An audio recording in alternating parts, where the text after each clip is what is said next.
Good day everyone, so welcome back again to our YouTube channel. And for this video, another topic again that we were going to discuss. Recall that from the last video that we talked about the imagery, or what is imagery and its type. But for today's video it's different because we will talk about the poetry, or what is poetry. And to start with, let us first define our objectives for this lesson. So at the end of this lesson, you are expected to learn the importance of poetry. You are expected to know the major categories of poetry. But before we proceed to the next slide, let us first define what is we call the poetry. So when we hear the word poetry, it always comes up to our mind that it's a kind of literature, where a literature that call up a concentrated imaginative awareness of experience or even emotional response. And it also has the arrangement for its meaning of having a sound and rhythm. So that's what poetry is. So now let us define the importance of poetry. Poetry is always characterized according to the following. First, poetry attempts to achieve beauty. Why? We know that poetry is about techniques, rhythm, uniques, so etc.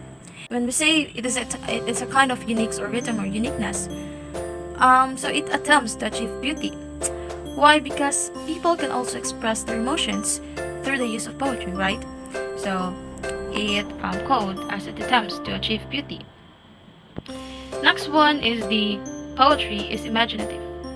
Poetry is imaginative because it makes use of the strength of imagination. So it calls imaginative. Another one is poetry is musical, melodic, and rhythmical. Why is that? Because music can sometimes use to complement the rhythm or the rhythm of a poem. So that's how it calls poetry is a musical, melodic, and rhythmical. Okay, so another one is that poetry is more concentrated than prose. Why is that? Because to have a contrast between these two words, the word poetry and prose. Poetry, we know that it is written in lines and stanza. Prose, the word prose, it is written in sentences and paragraphs. However, in poetry, it has a lax grammar, meaning it is not that strict when it comes to grammar. However, in prose, it has a tight grammar, meaning that it has a standard rules in making a pieces of writing or having a speech. So to compare the two, poetry and prose is very different. So by that definition, it is really obvious that poetry is more concentrated than prose because poetry is more likely to use. And there are many kinds of poetry, but generally there are about 3 major categories of poetry, which are the narrative, lyric, and dramatic. So let us first define the narrative poems. Narrative poems is a sort of that tells stories. For example, the greedy dog. There was a dog filled with greed who wanted much more than his need. When he saw his reflection, upon further inspection, he ended with nothing and did. So as you can observe here, that in these poems it tells stories. So another one that may be a short and simple.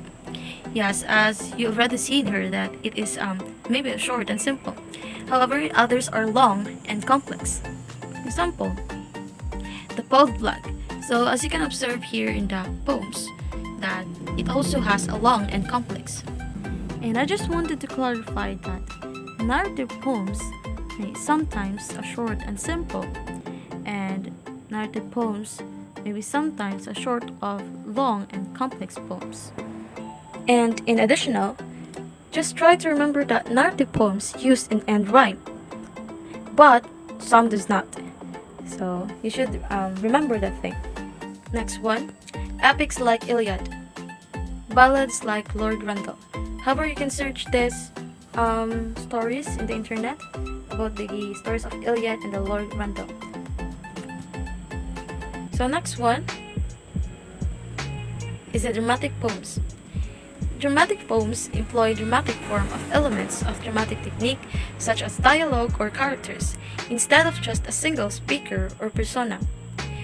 And one of the example of dramatic poems is the Iliad, the love song of J. Alfred Prufrock. So, what dramatic poems really is? Dramatic poems, we know that it's called as a dramatic monologue, and it is meant to be spoken or active because it has a drama. So, dramatic and narrative has the similar, or the narrative poems has a similar, because it tells story. But you can define that it's dramatic poems through the dramatic monologue that is written, that connects the reader to an audience through emotions or behavior.